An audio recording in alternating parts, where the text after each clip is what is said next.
and welcome to Have I Got News For You? I'm Aisling B, and in the news this week, in Manchester, there's evidence that a year of repeated hot washing inevitably takes its toll on face masks.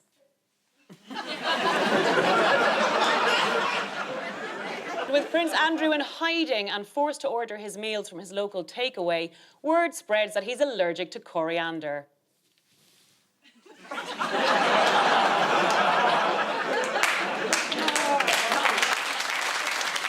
In Antarctica, Pingu gets more than he bargained for after boring his new friends with yet another showbiz anecdote about how he was really big in the 90s.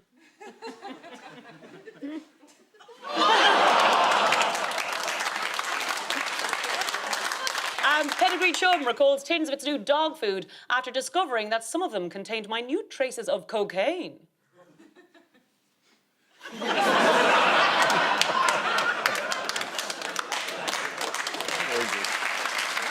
On Ian's team tonight, a journalist who is also the new host of Mastermind. He's also a supporter of Manchester City, which is ironic because in the Champions League final, they were totally unable to pass. Oh. Sorry. Please welcome Clive Myrie!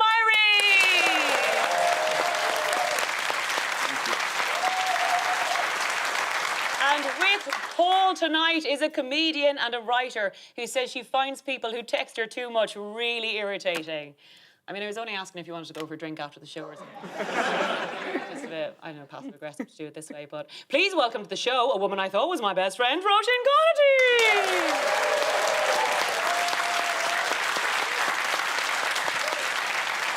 So yes, we begin with the bigger news stories of the week.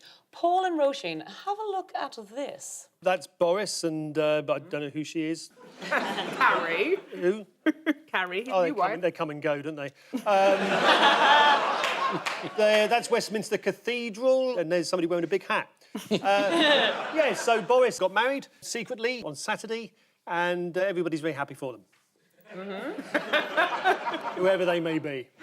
Yes, pretty sure that's it. It's the Prime Minister's marriage to Carrie Symonds. Carrie, right. Carrie Symonds. Remember her for as long as she lasts.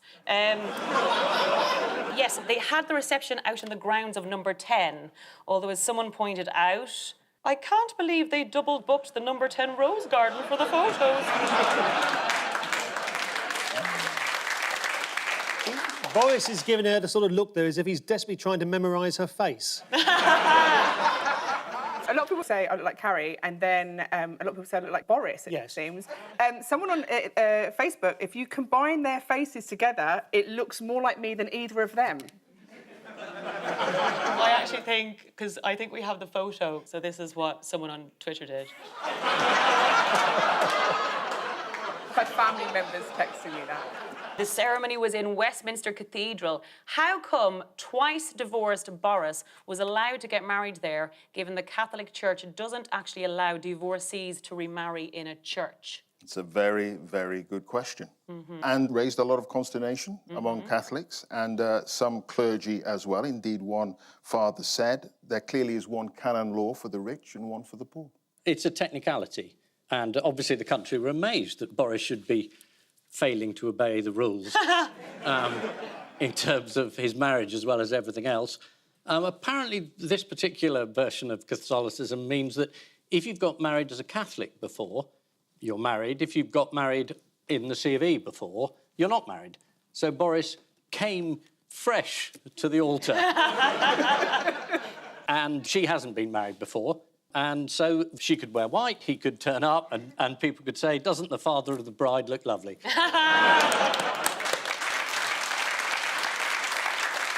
You see the folks that had hay bales. Hay bale? It's like a festival wedding outside. And That's right, she was barefoot, wasn't she? yeah. Downing Street was very clear to tell us that the Prime Minister had actually paid for the entire wedding. It's fantastic. Have you ever heard of that before? Someone paying for the entire... I mean, just unbelievable. What a guy. Well, they'd save so much money, you know, not buying anything in their house, I suppose. They had a bit of cash. Yes. And I think it's quite indicative that when someone else is paying, it's gold wallpaper, and when he's paying, it's hay bales. Shoes for the bride? No, I don't think No so. shoes. So the wedding took place without members of the public gawping at them. Do you know how they managed to do it? the cathedral was cleared of tourists just before 1:30. I mean, they got me out. I was just... You were stood there with your confetti. But I've got my confetti. He said no, friend, so I thought I'll come.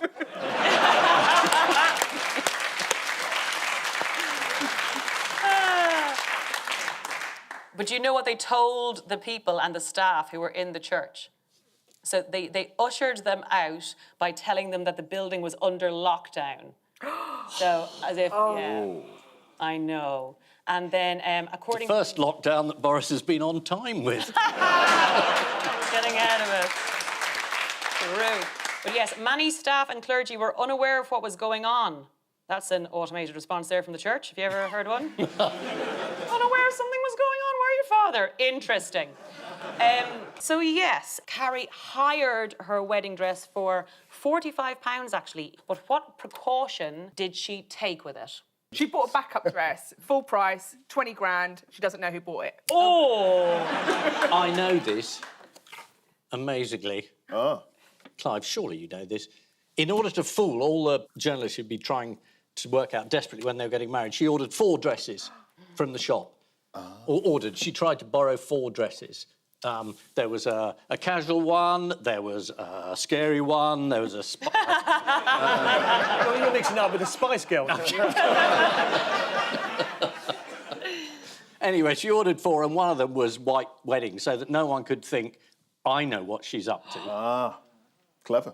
Yes, I suppose it was, except it wasn't 4, and this is a technicality, I'm going to have to pull you one in. It was actually 3 decoy dresses in order to stop the details of what she was going to be wearing. But 4 in all. Yes, because the real God one that she damn bought- it, that's true! Ah!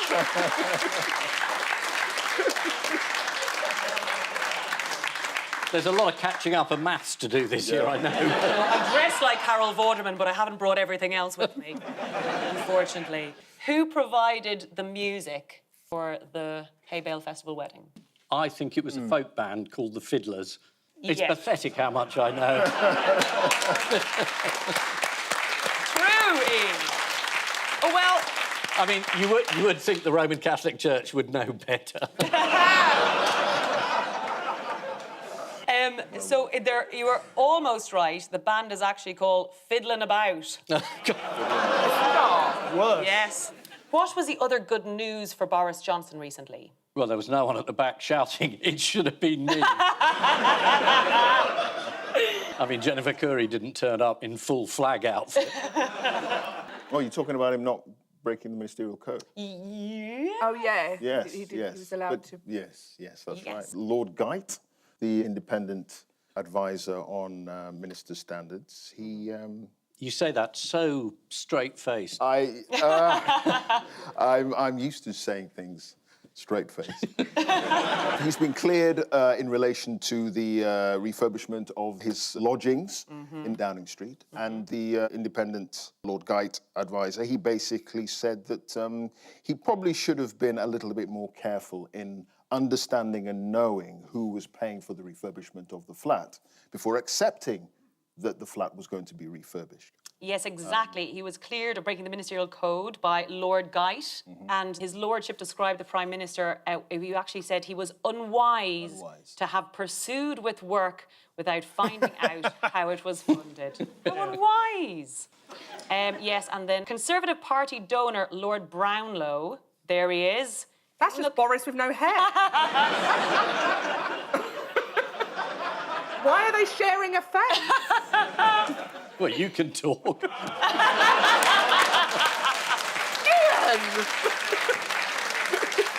You're not supposed to say it as well, Ian.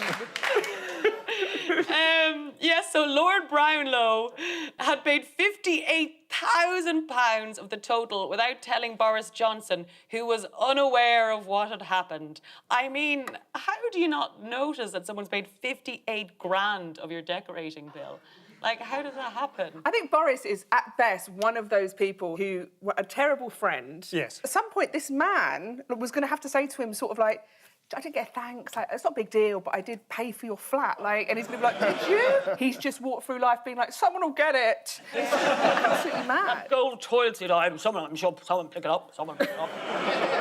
Like at a dinner, he'd order everything and then he'd be like, my taxi's here. And then everyone's just like, OK. Like, and then you have to pay it all. Cheap and rich. Cheap and rich is a great sentence. Lord Brownlow could just have been paying Boris's bills to curry favour with him, which is one idea. But why did Lord Guyte rule that out? Because it was really badly decorated. Did you see the flat? No, actually. I think I would have called the police if I came in and someone had surprise flat. I'd be like, what have I done? Who are my enemies? Well, Lord Guyte said about Lord Brownlow, he said that Brownlow couldn't possibly gain any advantage from paying the bill as he'd already given the Conservative Party so much money, adding that Lord Brownlow acted with altruistic... Well, it's perfectly reasonable you can't say it with a straight face. It's cobblers. Look at it. That's how I react to stupid lies. I can't say them. Lord Brownlow acted for altruistic and philanthropic motives. Lord Guyte had also looked into whether the Health Secretary, Matt Hancock, should have really not had a firm that he had invested in, which his sister owned, which had a contract from the government. And he'd cleared Hancock, so he could hardly find the Prime Minister guilty. I mean, incredibly bad form. This guy who was doing the investigation, Lord, whatever his name was, who ennobled him as a lord, which... Lord Guyte, that's a very good question. He used to work at the palace. Yes, he did, yeah. He's Queen's private secretary, I think. Yeah, so who gave him his lordship? Just wondered if it was the Conservative Party. Yeah. I should think that's an appalling suggestion. Can I make it an accusation then? Yeah. It was Theresa May who made him a lord. Oh, Theresa May. there we are. I rest my case. No further questions. So, who didn't break the ministerial code according to Lord Guyte? Matt Hancock, who did not declare his 20% shareholding in a company run by his sister, which won that NHS contract. Although this apparently is only a minor breach of ministerial code. And also, his sister's company is called Topwood, which kind of describes Matt Hancock from the neck up, really, doesn't it? Well, Lord Guyte also said that Matt Hancock, while he had carried out a tiny breach of the ministerial code, he said that his honour should not be impugned and his reputation is still intact. Yes, but what sort of reputation has he got? Well, indeed. How is Boris Johnson using Matt Hancock, according to the Sunday Times? Oh, it was a heat-seeking, sacking individual. When eventually somebody has to go for the cock-ups during the initial stages of the pandemic, then he'd be the one to go, with his reputation intact. He arrived as an idiot, he left as an idiot. Yes. So, next question. What has Rishi Sunak declared himself an enormous fan of this week? Wednesdays. The answer is the BBC. Oh. Good. Oh, Nice. Yeah? funny I missed that. Yes, he said in an interview with the Radio Times that his favourite shows were Bridgerton and Emily in Paris, both on Netflix. Yeah. But then he became a big fan of the BBC. And then what did he say his favourite shows were as a kid? Was it the A-team? Three. One of them was the A-team. The other one was, well, this cabinet, the B-team. I'll give you some clues. Slow-mo, running. Baywatch. Baywatch, yes. Baywatch. Why is he talking about this stuff? He's got so much to be getting on with. And then there's one more show he liked. They're all such... I mean, I kind of don't know if I respect him more from his show choices because they're things I like. But the third one... OK, imagine if there was only 3 guys here and Roisin. And I was like, well, Roisin, you've got a lovely... You've got Paul... Blind date? You've got... Yes, blind date. And that was my Liverpool accent. This is the news of the wedding of the week. Carrie married Boris Johnson in secret. As guests partied into the night, they sat around a fire pit in the number 10 garden. That's going to come in very handy in the days leading up to the inquiry. As is traditional, Carrie threw her bouquet over her shoulder to see who would marry next. And Boris dived right in and caught it.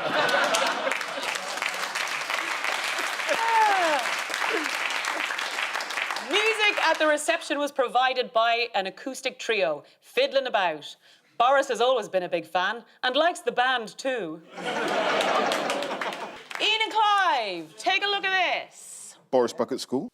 That's the vaccination programme, is that right? That Twickenham? Yeah, and someone enjoying the sun. A bit too much sun there. And we're all counting down, yes. Essentially, you have got Boris Johnson coming out with the fact that he's willing to stump up an extra £1.4 billion in order to help children catch up with their education that they've lost during the pandemic. And the guy who's supposed to be in charge of all this, he actually resigned because he didn't think that was enough. Can I just interrupt you there, Clive? I know you don't want to say this, but early on, people said the Prime Minister keeps on over-promising and under-delivering. Do you think the fact that he basically promised 10 billion for the catch-up and delivered 1 is another example of this? I'm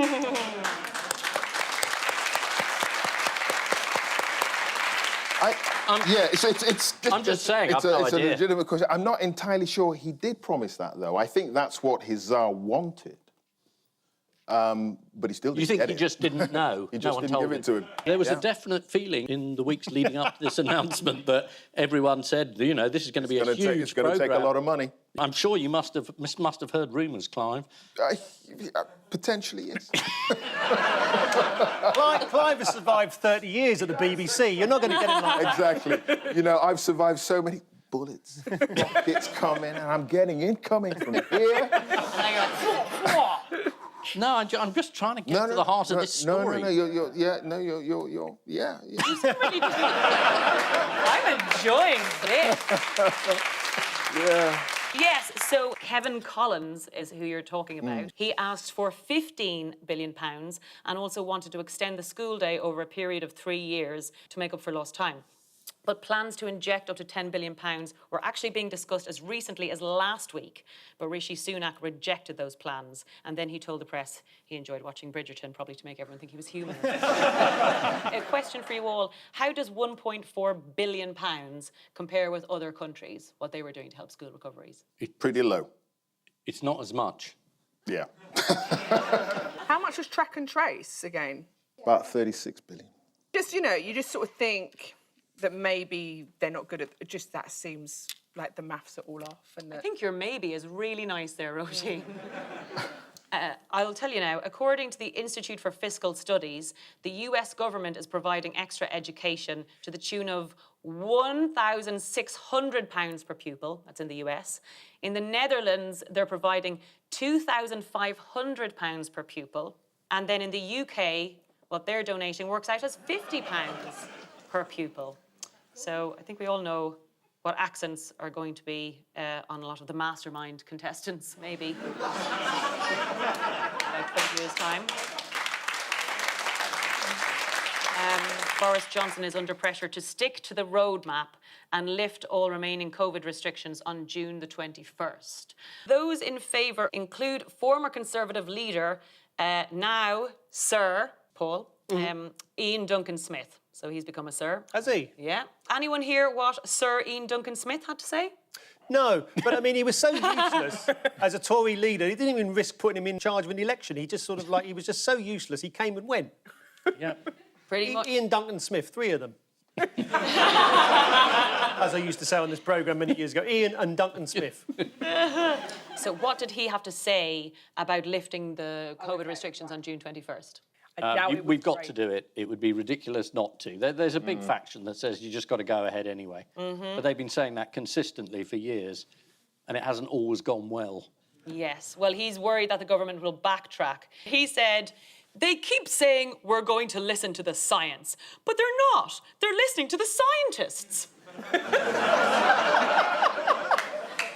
I'd love it if science could talk itself. Yeah. It's clever enough, it should be able to. But what is the fly in the ointment, as it were? The Delta variant, as it's now called, by the World Health Organization, which is a sort of slightly more, it is more transmissible, but if you've had the vaccination, you should still be okay. But this thing is unpredictable, so they don't know where they're going to be in a couple of weeks' time. So it is sort of rather dangerous to set a date in absolute concrete and stone and say it's going to happen then when things could change. I mean, when he announced the roadmap, he said this is about the data, not dates, and then announced 4 dates. Yes. And this is the last of the dates, so we don't know. Boris keeps saying, I don't see anything in the data. Like that's his skill set. Like, it's wild. Well, it's one of those ways the English language can sort of fool and bemuse you. I don't see anything in the data. Not there isn't anything in the data. Yeah. Yeah. That's exactly it. Do you think that's like a class at Eton? You know what I mean? Like dodge using English. Not in my day. Yeah. Well, I was just a caretaker. I'd love to see a sitcom where you're a caretaker. Yeah, that's it. Or what's Eat that? and mess.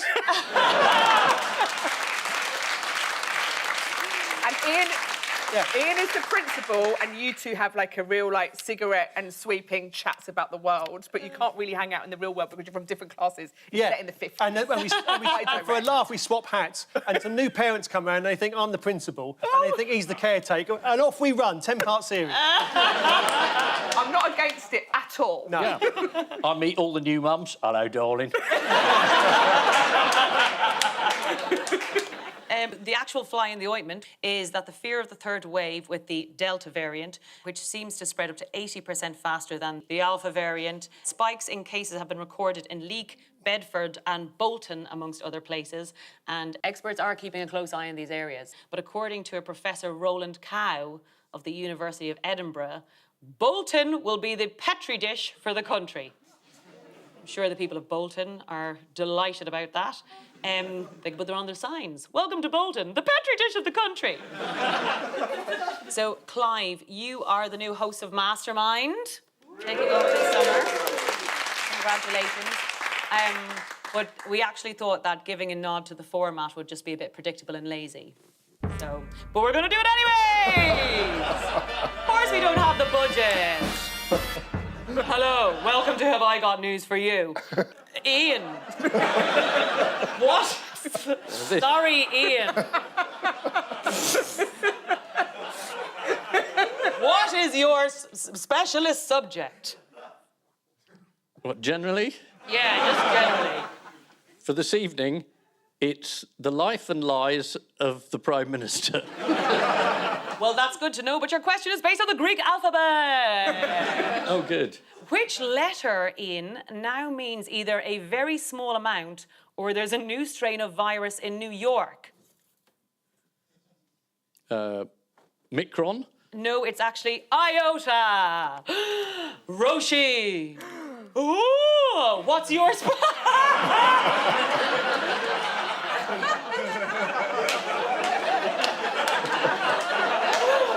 I'm ready. I've been waiting for this my whole life. What's your specialist subject? Pasta dishes. Okay, but your question is about this man. His name is Jem Wakeman.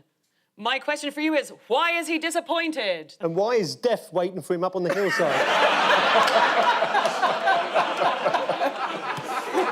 Is it to do with he's worried that he can't get down the hill and hold his cheese safely? Well, no. He's disappointed because for the second year running, the famous cheese rolling event in Gloucestershire has been cancelled. It involves thousands of locals racing down a steep slope to try and catch a wheel of double Gloucester. The man in the picture is Jem Wakeman, master of cheese. Ooh. So, Clive. Sorry. I am now officially blind. What was unusual about what Sean Leigh was wearing when he appeared on BBC News on Tuesday? Was he in shorts?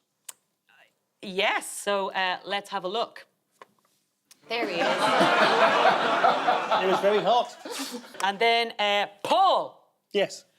What's your specialist subject, please? Items that seemed like a good idea at the time but didn't make the final edit. OK, well, actually, your question's about Mastermind. Oh, good, yeah, good. In 1987, married couple Paul and Christine Hancock competed in the same edition of the show. Both scored 34 correct answers and 2 passes. Mr. Hancock won the playoff by 1 question. What did Magnus Magnusson very appropriately call that edition of the show? Mr. and Mrs. No, he referred to it as Hancock's half hour. There was a story that he was fond of telling Magnus Magnusson that he got a very angry letter from on one occasion from a viewer that said, I was appalled at the last edition of Mastermind when you asked the question, what was Jesus' first name? And you gave the answer, Reginald. And he replied, no, I said, what was Jeeves' first name in the booth? It was Reginald. But I like the idea of a Reginald Jesus. I love that. Well, great quizzing, everyone.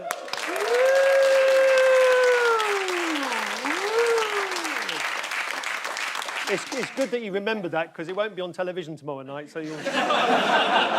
This is the uncertainty over whether lockdown will be lifted on the 21st of June. Suspicions were raised that the virus was actually man-made when last year one of the Wuhan lab technicians bought shares in Zoom, Deliveroo and sourdough proving drawers. And so to round two. Round two? It's the jigsaw of news. Hooray! Yes, fingers on buzzers teams. Buzz when you know what it is. Ah, yes, in an attempt to revive his popularity, Keir Starmer is going to interview Piers Morgan. And his twin brothers appearing with him in the middle. Yes, Keir Starmer is going to be interviewed on Piers Morgan's life stories, as I think it's called. Have you ever been asked to go on, Ian? Do you know, I haven't. Really? No, I'm looking forward to the invite. But I mean, it's a very successful format. You have to go on and cry. Yes. And then everyone loves you. Yes, they do. Very, very simple. So he'll be asking him about the latest by-elections then? What did we learn? He moisturises. But he wouldn't say what. He said that's private. You're in the right ballpark. He was asked whether he took drugs. Piers Morgan was very keen to ask him whether he took drugs when he was at university. And he wouldn't answer that question. He just said he had a good time. Yes. So he refused to answer whether or not he had taken drugs, a question he refused to answer 14 times. And he said instead, which we have a clip of here. Am I right in assuming, from your response, that you have tried drugs, but that you didn't actually like them and didn't want to take them anymore? Piers, we had a good time at university. So that's a yes. We had a good time at That's a university. yes. It's a yes. You haven't said no. I haven't said no. No denial. We had a good time. We got it. Well, surely at university, Ian, at university you must have been, you must have been enticed into taking some snuff at some point. Actually, Let's put it this way, Paul, we had a good time. And if you start on sherry, I'm going to leave. But yes, the interview also touched on some personal aspects. What did we learn about Keir's hair in particular? Is does it have made hair. in a fair trade organic factory in Jarrow? Plug-ins. Is it plug-ins? Has it got plug-ins? No, I it's- said it so many times. I'm sorry. You were literally doing it, weren't you? Roisin, are you trying to, once again, promote your plugins company on the BBC? Plug your plugins. The big takeaway from the hour-long interview was that he had marvellous hair when he was a student. Just look at these photos of him and his housemates. I mean... That's the we. Yeah, they're having a good time, aren't they? They're having a good time. well, that's him in the front. There's another photo of him on his own. Look at this one. Yeah. To the left, to the left. Everyone starts voting. To the left. Until you see their policies right now, and then you're like, oh, God, I don't know. It's just really tough. I wish there was someone else. But anyways. Yes. Piers Morgan asked Keir to sum up a Keir Starmer Britain in 3 words. So what did he go for? The United Kingdom. Not Jeremy Corbyn. Good morning, Britain. Oh, that would have been so good if should he'd have said said that. that. That That's would so have been annoying he cool. didn't say that. Goodbye, morning, Britain. Well, he heard 3 words, so these are the 3 words. Pride in our country, dignity for children growing up, dignity at work and change. I think that's right, though. You shouldn't play with Yeah, the 3 yeah, words. you're You should right. At least try and answer it with a policy of some... Do you disagree, Ian? You've got your face of disagreement on. No, not at all. I thought exactly right. Oh, and he's got his face of disagreement on. That's his natural resting pose. No, He's been chucked out of more pubs for looking like that than the other person you can see here. I can read the nuances now. I was literally thinking that's exactly right. I've just got a bitch face. So, yeah, what did Keir reveal that he wants to do later this year? Get away for a bit. Dream about Malta. Dream about... Dream about Malta. There's a by-election coming up. He wants to win that. Yeah, win a by-election. Oh, it's not 3 words anymore, is it? Sorry. No. Oh, Paul! I got hooked on the 3 words thing. That's why I said dream about Malta. It didn't make any sense, but it was 3 words. I don't think we would have ever developed as a race if the 3 words were only allowed. I misheard a Radio 4 documentary when I heard somebody say the most important development in the human species was the development of luggage. And I thought, yeah, well, I suppose you would need a case to move around. And it was language. I was trying to justify it. Well, if you were going to go to some place, you'd have to carry your clothes with you. Yeah, that would make sense to go from one cave to another. Development of luggage. Yeah, that initial migration out of Africa, you need quite a lot of luggage. Exactly. No, he wants to go on tour. 3 words. Yeah! He wants to go on tour to hear from voters that had rejected the party at recent elections. So he wants to go and hear from the people who didn't want to vote for him. I mean, Bad vibes. That's a bad vibes tour. Yeah. So finally, do you want to see what is perhaps the best scene ever to have aired on Coronation Street? Absolutely. Without a doubt. It was this week. Watch this.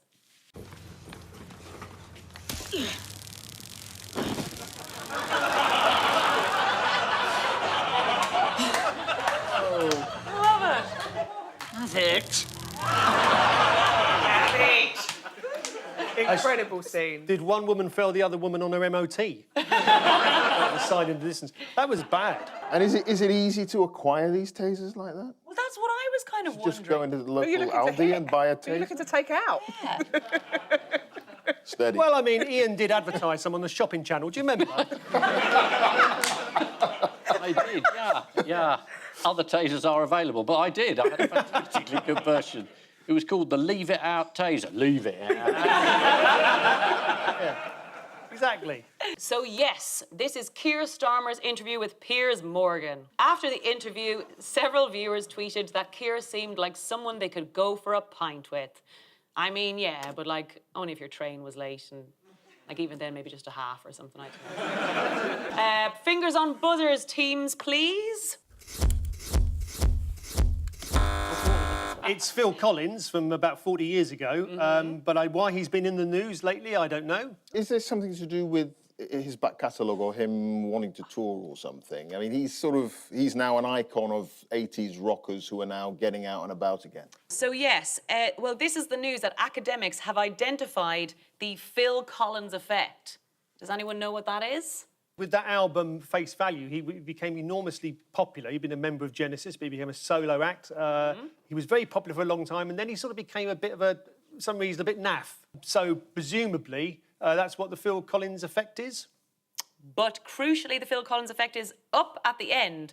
Basically, good. It means that Phil Collins was cool, then he wasn't cool, and now he is cool again. According to researchers at City University London, it's a pattern of cultural death followed by cultural resurrection. Do you know anyone else who was following in this trajectory? So some other people who have had the Phil Collins effect? Rasputin. Oh, yeah, he's come back. He was seen as very popular, went a bit downhill. Now everybody says, well, you know, for a mad monk, he wasn't too Yeah, bad. and he was on a Bodie M track, so... Yeah. Anyway, we don't know. Who else? So the Bee Gees. Yeah. Yes, they're one. And also George W. Bush. Who'd have thunk it? The reason the study came about in the first place is that the researchers were inspired by YouTuber brothers Tim and Fred Williams. I love these guys. And they have gone viral in the last year with their videos listening to old classic songs for the first time. Here's a reaction to hearing In the Air Tonight for the first time. Yeah, okay. No.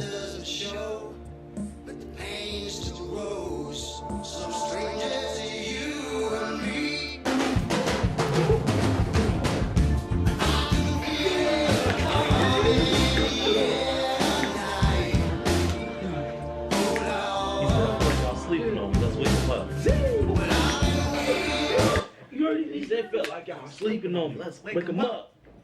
Love it.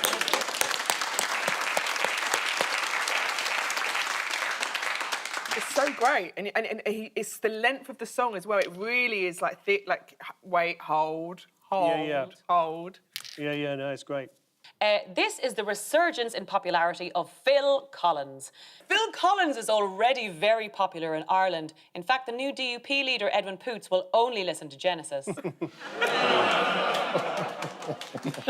Time now for the missing words round, which this week features as its guest publication, The Finial, the magazine of the antique silver spoon collectors. It's not cheap, but serious collectors are prepared to fork out. And we start with annual what festival ruined by what? Annual spoon festival ruined by fork, by knife, by cutlery. Inappropriate cutlery. It's actually not. Not spoons. Not spoons. Not spoons. No, not spoons. I'll give you a clue. There's 2, 4, 6 of the subject matter of this festival here. Testicles. Yes. Well, I happen to know there's 7. Okie doke. I'm not saying anything other than that, but one of us uses one as a spare. I will be fact-checking this later. It's actually annual testicle eating festival. Ruined by fraudsters. Yeah, but I mean, that's the problem with testicle eating competitions. It's not the meat that fills you up, it's the 2 veg. Yes, this is the food festival in Wisconsin where testicles have been known to change hands for $100. Roisin, we've been charging too little. $100. Next, Michael has yet to venture into the collection of what, having had quite enough to contend to with collecting what. Got to be spoons. What are the spoons with the holes in? You got the difference, but you got the Colanders. No, you know you got the spoon. You got the spoon. You got the spoon with the line holes in, and then you got the spoon with the dot holes in. What are they called? You're in the right Egg spoons, cutlery red drawer. spoons. Teaspoons, tablespoons. Tablespoons! Yes, teaspoons and tablespoons. No. Michael has yet to venture into the collection of teaspoons, having had quite enough to contend to with collecting tablespoons. Next, motorist urged to count the number of what on their what? Is this points on their licence? Is it flies on the windscreen? Some sort of survey. Yes, you're right, yeah. See Yes. how many we've killed. Yes, the answer is motorists urged to count the number of insects on their number plate. Scientists are asking motorists to count how many bugs are squashed onto their license plates using something which is literally called a splatometer. So next, do you need a 12-centimetre spoon to what? Perhaps not. This is take cocaine at university. Is this inseminate a horse? Oh, no, you just need another horse for that. The answer is, do you need a 12-centimetre spoon to eat an egg? Perhaps blimey. not. In the article from The Finial, one spoon expert writes that he has lengths ranging from 7 centimetres to 23 centimetres, which suggests that this type of spoon has more functions than we first thought. Yes, there's also cooking heroin. So next, man whose dog runs off regrets calling him what? Man whose dog runs off regrets calling him go away. Get lost. Bugger off. A Russian dog. Which one? Bugger off. Yeah, the man whose dog runs off regrets calling him a whore. You're a whore. Well, you are. Well, the answer is man whose dog runs off regrets calling him River. Yes, a man in the Lake District was left red-faced after he lost his dog, River, near a river. Next, new world record set for fastest what in Yorkshire? Act of generosity. The answer is new world record set for fastest wheelie bin in Yorkshire. Here is record holder Andy Jennings speeding along at 45 miles per hour. Is it a wheelie bin? I'd say that was quite dangerous. Yeah. I hope that was a Tuesday, because it's a green bin. Next, People can pay £50 to grab as many what as they can. Neo-fascists. Government PPE contract. Yeah. Oh, that's good. Just pay 50 quid, then you run round. It's like supermarket sweep. The answer is actually plastic mannequins. Oh. What? Yeah, there it is, guys. Props master Roz Edwards has amassed such a surplus of dummies that she is selling them off to members of the public who have 15 minutes to grab as many body parts as they can. Oh. Yeah. Next, police discover what in a flat after gang didn't know what to do with it? Oh, I bet this is something that youngsters wouldn't know about. A book. The batteries are run out on this. Is it a B-day? It's not even a B-day, Ian. B-Day 2 days before D-Day, didn't you know that? The answer is Yeah. police discovered £5 million in a flat after the gang didn't know what to do with it. Eh? Well, they didn't know how money worked. Yeah, like... What's this paper doing? Finally, our last one. What and what are both desirable features of early spoons for which we should be grateful? Slight hollow and handle are both desirable features of early spoons for which you should be grateful. Width and girth. How dare you, sir? Clive? Is it Ant and Dec? No, the answer is actually ridged stems and rat tails are both desirable features of early spoons for which we should feel grateful. But why should we feel grateful? Yeah, I don't feel remotely grateful. But as far as I'm concerned, they can take the early spoon and shove it up. What's the next question? That's a little tip on how to do mastermind.